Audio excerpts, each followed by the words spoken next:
دفاع وزارت بلخاب کې د جګړې د پای ته رسیدلو خبر ورکړ.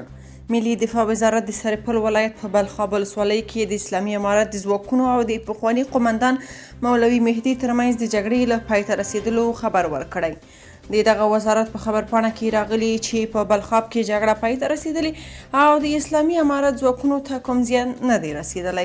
سرچینې وایي چې د مولوي مهدي یو شمېر کسان وژل شوي او ډېر شمېر یې تسلیم شوي، خو مولوي مهدي په تیښته بریالی شوی دی.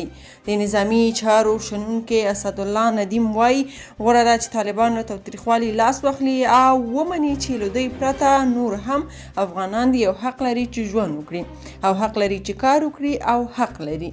دا په داسې حال کې ده چې د ریاست الوزرا دویم مرستیال په بلخ کې له یو شمېر شیعه علماو او مشرانو سره د لیدنې پر مهال په بلخاب کې د نښتو د پای ته رسیدو غوښتنه وکړه. ورته مهال افغانستان لپاره د ملګرو ملتونو د بشري حقونو ځانګړی راپور جوړونکي د بخښنې نړیوال سازمان او د بشري حقونو د سار سازمان له دواړو خوا غوښتي چې ملکي وګړو ته زیان ونه رسوي. د ټولنیزو رسنیو یو شمېر کارکوونکو نن پر ټویټر، فیسبوک او انسټاګرام له بلخاب سره د مرستې هشټګ پیل کړی او له نړیوالو سازمانونو نه یې غوښتي چې پر دې مسلې غور وکړي.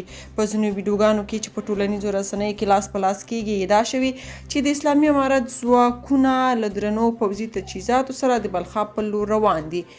که په دې اړه څه نظر لرئ په کومنټ کې شریک او چینل سبسکرایب کړئ.